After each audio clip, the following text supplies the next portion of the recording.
So today we're looking at arguments based on observation, which is chapter 1.3 in the OCR A-level religious studies specification. So if you just take a pause of this video and see whether you can define these key terms, and then we'll go right into them.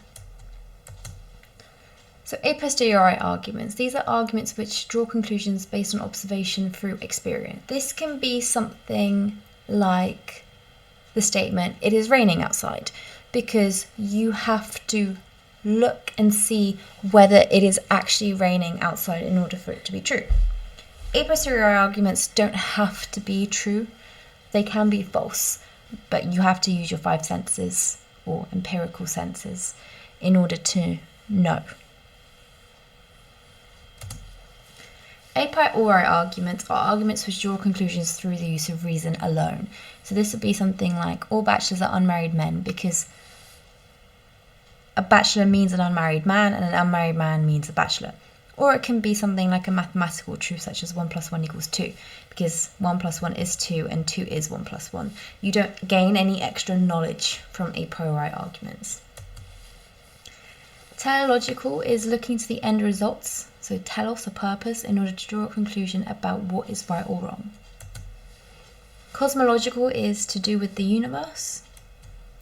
And natural theology is drawing conclusions about the nature and activity of God by using reason and observing the world. The principle of sufficient reason is the principle that everything must have a reason to explain it. And necessary existence is existence which does not depend on anything else. So a quick recap. More on his a posteriori arguments, they depend on existence and observation, using them to draw conclusions.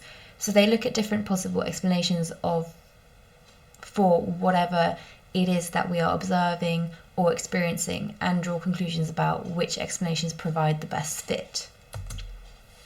Teleological arguments, they use observation of order, beauty and complexity to draw the conclusions that God exists.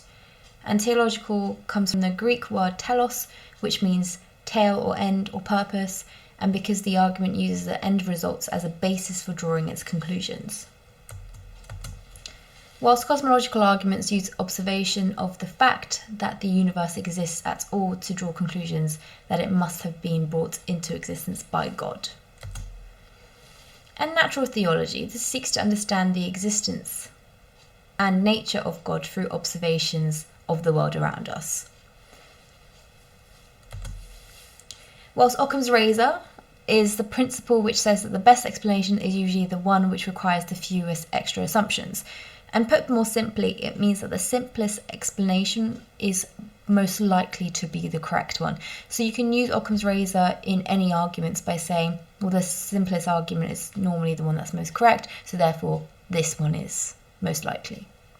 And Richard Swinburne uses this argument a lot in terms of saying that the existence of God is the simplest explanation to the universe, existence of the universe. So firstly we have Aquinas' teleological argument. So he lived in the 13th century when Aristotle's ideas were new to the Christian world, and Aquinas used Aristotelian ideas extensively in his Christian theology and in his natural moral law as well. And he thought that God gave us our reason so that we could learn about him. And in his 5 ways, he argues 5 ways in which we can use reason to conclude that God exists. And the 5th of these ways is a short teleological argument. So he uses the example of an arrow heading towards a target. So if we draw the arrow in flight, we conclude it must have been shot on purpose, because arrows can't fly or move on their own. So when we see the planets moving in an orderly way, we can therefore conclude that a divine mind must have put them into motion on purpose, because planets can't move on their own either.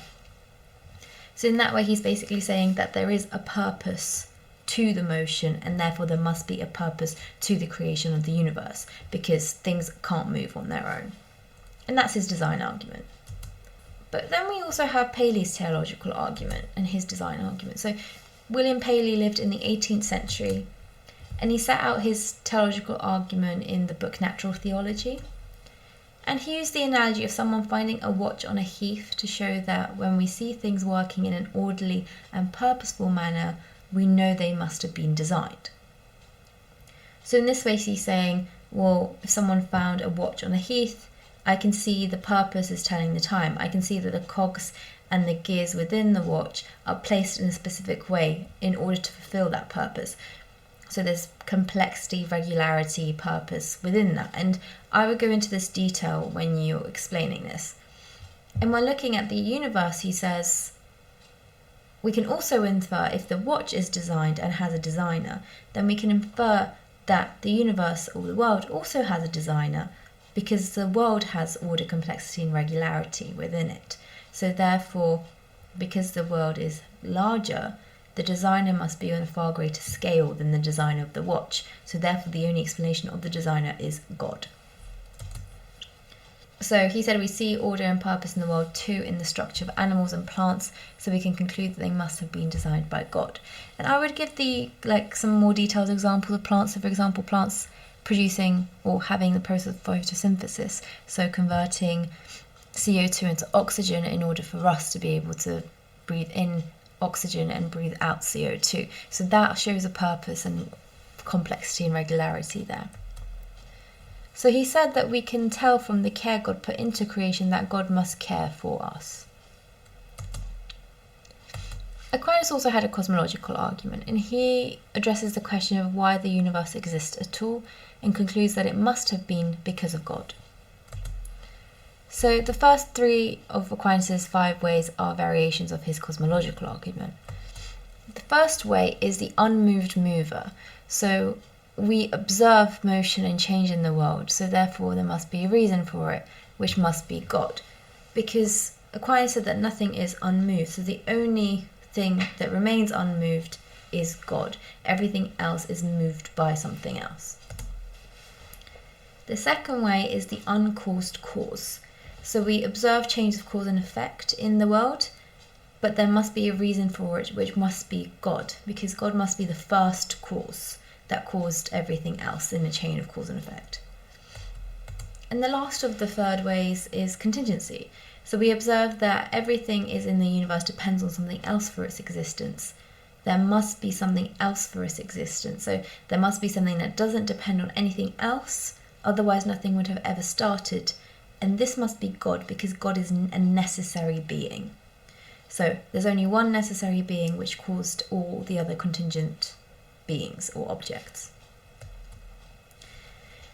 And Aquinas' argument is very similar to the Kalam argument, which is the Muslim argument for design. So the Kalam cosmological argument focuses on the coming into the being of the universe, and this shows the argument explicitly involved temporal causation. So causation is conceived in a horizontal sequence of temporal events, and effects then can continue independently of the causal activity of the temporally first cause. So W.L. Craig brought this argument to prominence in the late 20th century and named it Kalam after the Islamic philosophy, which was invented in the 11th century, so before Aquinas. So premise 1 is that everything that begins to exist has a cause of its existence. Premise 2, the universe began to exist, and infinite regress is not possible. So the universe has a cause of its existence.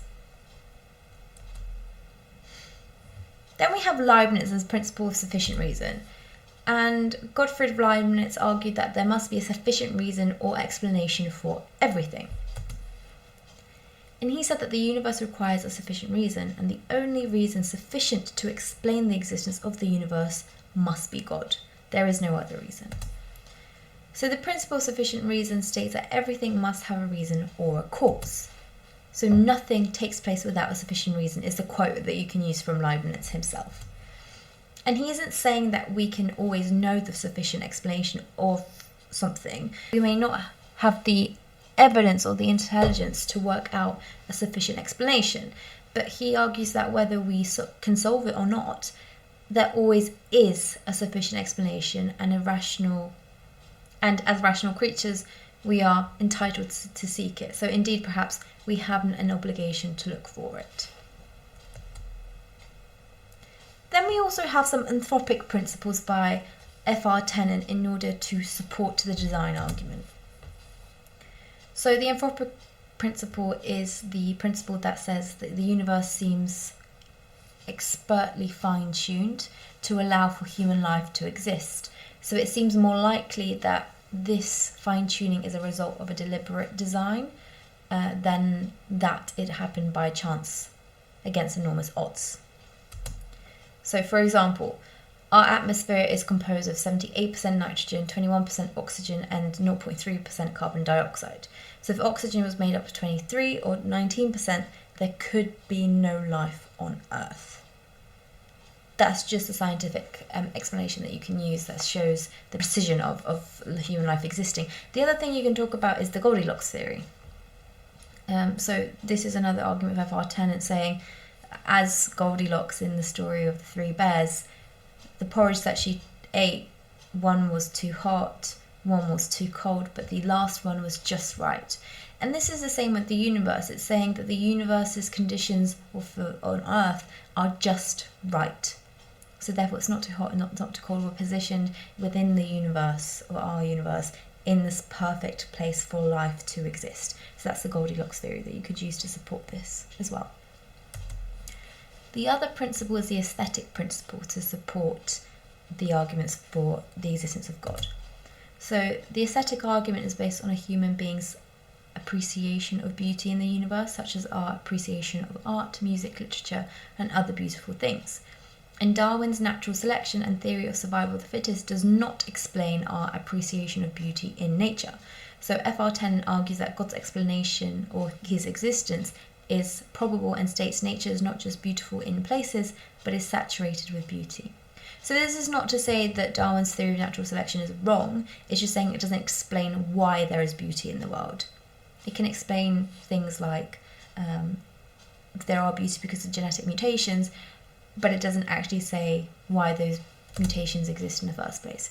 So the aesthetic argument notes that the universe possesses a natural beauty beyond that which is necessary to live, and therefore cannot be explained by Darwin's evolution of his book of the origin of species. But it doesn't mean it's wrong, it's just saying that religion offers a reason of why, and science says how. So they can be compatible here. A really famous debate about the existence of the cosmological argument was Copleston and Russell's debate in the 1947 BBC radio debate on the cosmological argument. And you can listen to the full argument on YouTube. I would recommend you watching. It's around 17 minutes long. It has a bit of an older style of English. That might be a bit more complicated to understand, but they have really good arguments. But we're going to look at them here.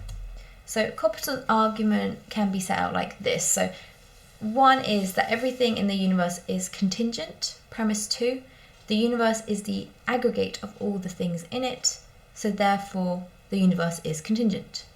Premise 3, the contingent things require an explanation, so conclusion 2, therefore the universe requires an explanation. Premise 4, an infinite regress of explanations, not an explanation. So therefore an entity that possesses necessary existence is needed to explain the universe, and that is God. So with Copleston, you can always think about the box of chocolates argument. So this is against people like Russell that would say that there is infinite regression, so the fact that everything is contingent. Because Copleston said, well, if I have a box of chocolates, all I get is just chocolates. And in the same way, he says, if all I have is infinite regression, all I get is infinite regression. So therefore there is no start to the universe. And this is an example he uses to back up his theory of support of God, as he is a theist. Whilst with Russell, he is an atheist, so he's arguing against the cosmological argument, and he argues that the ideas can be necessary, normally logical ideas, mathematical ideas, or definitions like a bachelor is an unmarried man. And these things are analytic propositions, so they have to be true, because they're true by definition. So he doesn't think a thing or a being can be necessary. So these things are synthetic propositions, so they don't have to be true by definition. And these things, so the statement God exists is a synthetic proposition that Russell claims, and therefore cannot be necessarily true in a way that 2 + 2 = 4 is a necessarily true premise. So Russell says that the universe is just a brute fact. this is with the infinite regression, which obviously Copleston argues against. He also gives the mother of all mothers example, and he basically says this: just because I have a mother and you have a mother and everyone has a mother, it doesn't mean that there is a mother of all mothers that is the cause of all mothers, or is the mother of all mothers. So basically saying that just because we all have a mother, it doesn't mean that there is one mother that gave birth to all the mothers. It doesn't make sense. So in the same way, he's saying just because there are loads of different causes doesn't mean, and contingent beings, doesn't mean that there is one necessary truth to that. And Hume is a fellow atheist who criticised teleological and cosmological arguments. So Hume was an 18th century skeptic philosopher, and in dialogues concerning natural religion, he criticised teleological and cosmological arguments for the existence of God. So he argued that analogy between the world and a watch is weak for Paley, and the world is not very obviously like a watch in its mechanisms.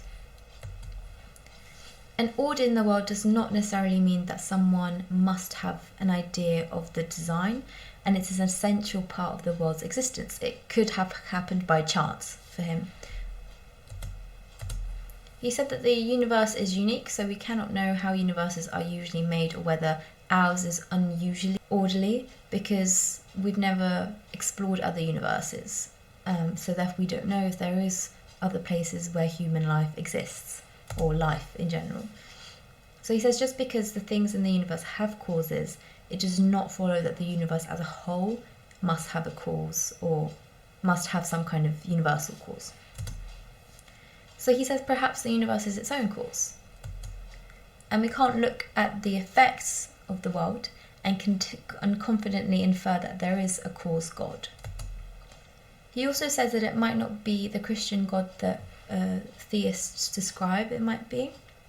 So it might be a God who is stupid, arriving at the design only after countless mistakes or copying someone else's ideas.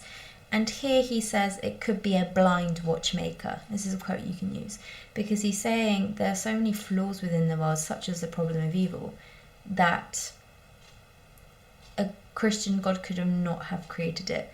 He must have not been seeing what he was creating in order to create the universe.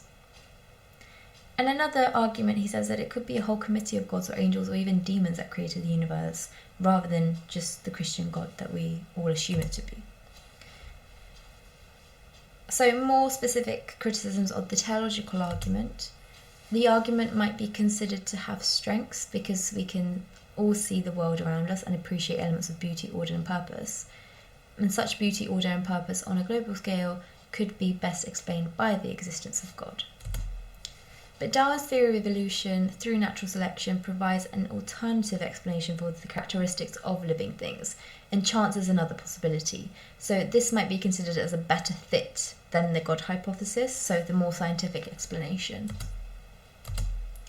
Not everyone sees the world as orderly and beautiful and purposive. Some see it as chaotic and full of ugliness and pointlessness, such as all the suffering that happens. So for example, why is there children that get cancer? There's no purpose to that. Why do natural disasters take place? Again, there could be a scientific explanation for that, but why did they have to take place? Why is there so much pain in labour and childbirth? And as an a posteriori argument, it can only lead to a probable conclusion and doesn't prove anything because it's not a priori. A priori arguments can only be true by definition and can only be certain. A posteriori arguments can be wrong. So more specific arguments against a posteriori arguments. So they can be appealing because they usually use evidence that we can all see for ourselves. We don't always see the same thing when we look at the world, so our experiences are not always the same as other people's. So a posteriori arguments do not appeal to everyone. An example you can use for this is colour. So some people are colourblind, so therefore they won't see the same colour as everyone else. And this is a good criticism of a posteriori arguments. Trying to find the best fit explanation is also what a posteriori arguments try to do, but they can never be certain. and they can't prove that but they can only suggest only strongly probable conclusions. So some new evidence might come along, forces a need for a new explanation, but the need for constant review of a posteriori reasoning can be considered a strength as well as a weakness, as it discourages arrogance and encourages questioning. More specific criticisms of cosmological arguments. So the argument might be considered to have strength because we all share the explanation or the experience that the universe exists, and God could be the best available explanation, so the Occam's razor argument.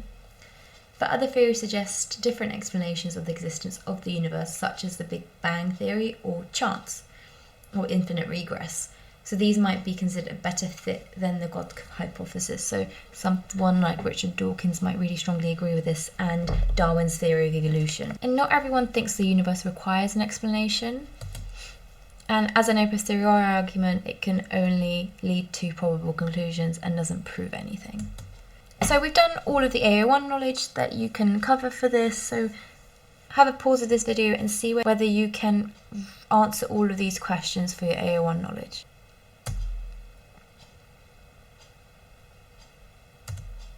Now it's time for some exam practice, because practice makes perfect. So the first question you can look at is: Hume presents surmountable challenges to a posteriori arguments for the existence of God. So here you obviously have to give an introduction, and always remember to define all of your key terms like we did at the beginning, because they're OCR specific definitions. So within this, you need a description and explanation of Hume's criticisms of a posteriori arguments. So for example, his suggestions of other possible causes of apparent design in the world. You need to describe and explain some examples of a posteriori arguments for the existence of God, so teleological and cosmological arguments, and maybe even religious experience as evidence for the existence of God as an a posteriori argument. It's a way you can link to that part of the topic as well.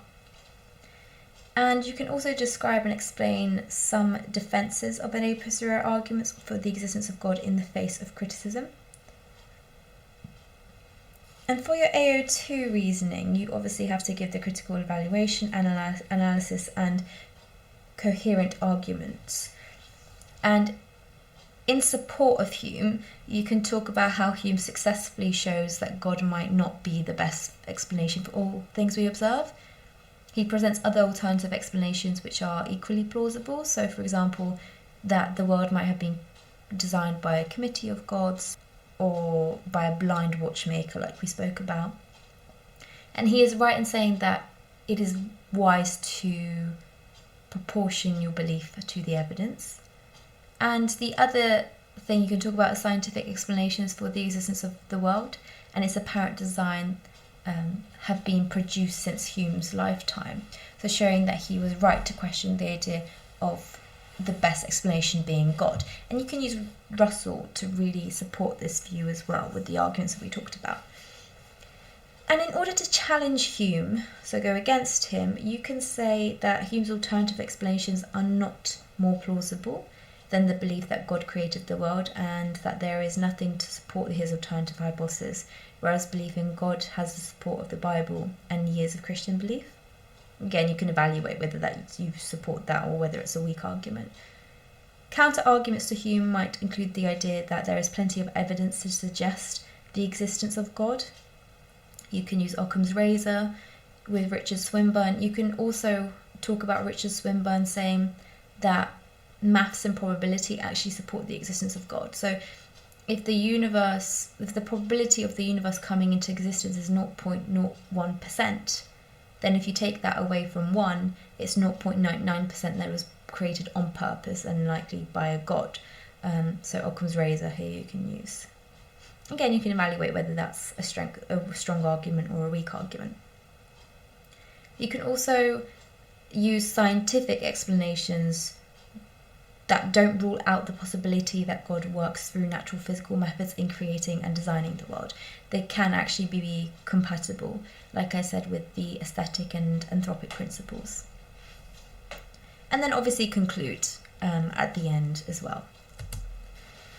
For the second question, discuss critically the view that the existence of God is the best explanation for the existence of the universe. Here again you would start with your introduction, and then you would give a description and explanation of the cosmological argument, and perhaps even referencing Aristotle and Aquinas and even Leibnitz. You can describe and explain other possible explanations of the existence of the universe, such as chance, or the view that it does not require an explanation, like Russell talks about, the universe being a brute fact, and the mothers of all mothers example. But you can counter then that with Copleston's view. And then you can describe and explain the nature of a posteriori arguments and the need to find the best fit explanation for the observable features of the world. So Paley's watch here is an example of that. And then with your AO2 knowledge, to support this argument, you can talk about the universe must have been created by an uncaused necessary being, and that can only be God. So again, you can talk about Aquinas's 3 ways.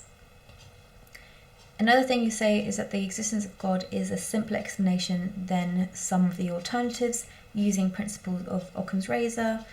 The question of why there is something rather than nothing cannot be explained in any other ways, possibly. You can talk about Russell's view that the universe does not require an explanation, dodges rather than answers the issues, and you can use Copleston here to back that up. And to reject this view, you can say there is not enough evidence for the existence of God to make God a reasonable explanation for the existence of the universe.